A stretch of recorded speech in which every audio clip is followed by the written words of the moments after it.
todos aí. Vai lá. Oi, Paulo. Não, é só para deixar para as pessoas, às vezes as pessoas sempre falam, esse assunto de economia pode parecer um pouco árido para as pessoas, mas de forma resumida, nós estamos seguindo o rumo que a Dilma seguiu após a sua reeleição em 2014, né? Assumiu o poder em 2015. Foi exatamente esse caminho, de incentivo ao consumo através das benesses, distribuição de benesses, que o Bruno Musa explicou aqui para a gente. Uma pressão muito grande para a redução artificial da taxa de juros e dá-lhe incentivo para crescimento econômico através de gasto governamental. Nós terminamos o ano de 2015 com uma inflação de 10,7%, uma inflação de 2 dígitos. No ano de 2021, com todo o choque de oferta, que sem dúvida aconteceu, não acho que tenha sido a principal razão, mas com todo o choque de oferta da pandemia, né? Ou seja, as empresas impedidas de produzir, nós terminamos o ano com a inflação de 10,1%, ou seja, ainda menor do que a da Dilma. E agora o que esse governo está fazendo é uma repetição completa daquilo. Ele só não vai conseguir fazer pior, e eu acho que foi o Paulo Guedes que falou isso outro dia. Alguém falou o seguinte: o que está impedindo este governo de uma catástrofe completa do ponto de vista fiscal e monetário, e consequentemente monetário, é o fato da presidência do Banco Central ser independente. Agora, isso acaba. O próximo presidente do Banco Central vai ser indicado por eles. E aí você vai ter a tempestade perfeita. Você vai ter o dilmismo, que é a mistura de uma política fiscal descontrolada e uma política monetária politizada. E aí acabou. E aí é o caminho da Argentina, é o caminho da Dilma, é o caminho que a Venezuela seguiu bem lá atrás. Hoje em dia a Venezuela já está num outro estágio econômico, mas o caminho que a Venezuela seguiu ainda no governo do Chávez, antes do Maduro, foi exatamente esse. Então, é só para as pessoas estarem atentas, que às vezes elas enxergam e falam assim: não, mas o dólar caiu, então o governo Lula está bem, né? Eu falo, não, o dólar caiu justamente porque a taxa de juros está alta. No momento que a taxa de juros começar a cair... E a Dilma virou presidente do Banco do BRICS, né? A Dilma... E para colocar... Aí a pessoa que enfiou o Brasil no maior desastre econômico da sua história, não houve outro desastre econômico na história do Brasil tão ruim quanto o governo Dilma. Essa pessoa hoje preside o Banco dos BRICS. Esqueci o nome agora do cara que ele botou agora no IBGE, um outro economista heterodoxo. O Márcio Pockmann, é isso que eu ia falar. Márcio Pockmann, exatamente. O Pokémon. Botou o Pokémon na... É isso que eu ia falar dele, porque para colocar...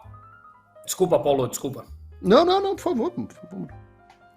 Para colocar um pouco em fatos o que você falou, que eu concordo 100%, basicamente, veja que o processo com as pessoas e os passos são rigorosamente igual ao que nós vivemos na década passada. Então, primeiro, eles tentam mudar a lei das estatais para colocar os amigos e não colocar nomes técnicos. Depois, eles colocam alguém na Petrobras para tentar mudar a política de preços, que razoavelmente começaram a fazer isso. Com certos freios ainda começaram a fazer isso. Depois, eles utilizam do BNDES com Mercadante, que sempre esteve presente, para distribuir dinheiro subsidiado para empresas estatais e para empresas privadas, para chamar de novo, trazer de volta os amigos do rei. E depois disso, ele coloca alguém que é totalmente marxista e aliado aos seus conceitos no IBGE, onde os dados vão sair como eles quiserem. Ou seja, é o controle total, de cima a baixo do Estado. Está claro, não vê quem não quer, não tem ideologia, esquerda, direita, centro. Está claro o mesmo processo com os mesmos nomes. Obrigado, Bruno. Importante dizer que isso é o mesmo fenômeno, não há diferença na prática entre o que o Lula fez e o que a Dilma fez, não, tá? A diferença foi muito mais no cenário que o Lula pegou do que o cenário que a Dilma pegou. O governo brasileiro mais do que duplicou os gastos durante o governo Lula. Foi um período de descontrole fiscal completo. O que aconteceu foi que a arrecadação aumentou muito depressa. A arrecadação aumentou muito depressa, não por causa da maravilha da gestão do governo Lula, mas por alguns fenômenos. O primeiro, o boom demográfico, que o Brasil começou a colher os frutos do boom demográfico da década de 80 e 90, de uma entrada de muita gente nova no mercado de trabalho. Hoje, o cenário é completamente o oposto, é de uma inversão demográfica, e, claro, acima de tudo, o momento da China. A China viveu o grande boom chinês que aconteceu ali, coincidiu com o governo Lula, onde a China ultrapassou os Estados Unidos como o maior parceiro comercial do Brasil, com um apetite para commodities que o Brasil tinha abundância absolutamente gigantesco, e você soma isso ao outro parceiro comercial brasileiro, que eram os Estados Unidos, depois do 11 de setembro, entrando numa série de políticas de incentivo econômico, etc, etc. Então o Lula teve o seu governo um momento absolutamente maravilhoso, e em vez de resolver e consertar o Brasil, né, acertar a política fiscal, acertar a política monetária e botar o Brasil como uma nação pronta para os próximos 30 anos, ele resolveu aproveitar aquele dinheiro extra que entrou para aumentar os seus gastos. Pensem nisso mais ou menos da seguinte forma: você ganha na Mega Sena, em vez de usar o dinheiro para melhorar a sua casa,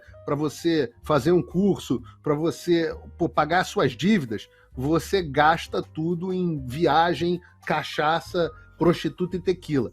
Então foi isso que o governo Lula fez. Naquele momento a conta não chegou, mas quando chega no governo Dilma, é uma catástrofe da qual o Brasil ainda não saiu. Eu preciso dizer isso para as pessoas. Nós ainda estamos mergulhados na crise econômica do governo Dilma. Veja que a Fitch agora resolve, na semana passada, elevar o grau de investimento do Brasil que ele tinha perdido justamente no governo Dilma. Então nós nunca saímos completamente daquela crise. Alguns efeitos são permanentes. Por exemplo, o brain drain, que é a quantidade de capital intelectual, empreendedores, etc., que deixaram, eu fui um deles, que deixei o Brasil no governo Dilma para sempre. Essas pessoas nunca mais empreendem no Brasil. A quantidade de empresas que quebraram e você nunca mais consegue reabilitar, porque é muito difícil depois você empreender no Brasil depois que você falhe. O Brasil não tem sociedade limitada na prática. As consequências que estão até hoje. Então, é muita coisa ruim da qual nós nunca saímos. Nós nunca saímos. Então, quando o Brasil teve um pouco de respiro, aprova algumas reformas, vem a pandemia. Aí o Brasil vai... Sabe, parece que o Brasil parece aquele cara que tá no mar. Eu sou carioca, acostumado à praia. Aí vocês aí no Mato Grosso não tem muito esse problema, Marcelo. Mas a gente que é carioca, de estar na praia, de estar acostumado, quando o mar tá bravo, você toma um caixote, aí você vai parar, você não sabe aonde, aí você levanta a cabeça e fala assim, consegui respirar e bum, toma mais um caixote. Então o Brasil vive isso. Essa é a imagem de um empreendedor, o que ele sente no Brasil. É caixote depois do caixote. Agora, ele tá olhando pro governo Lula, vendo uma onda, que ele tá olhando e fala, meu Deus do céu.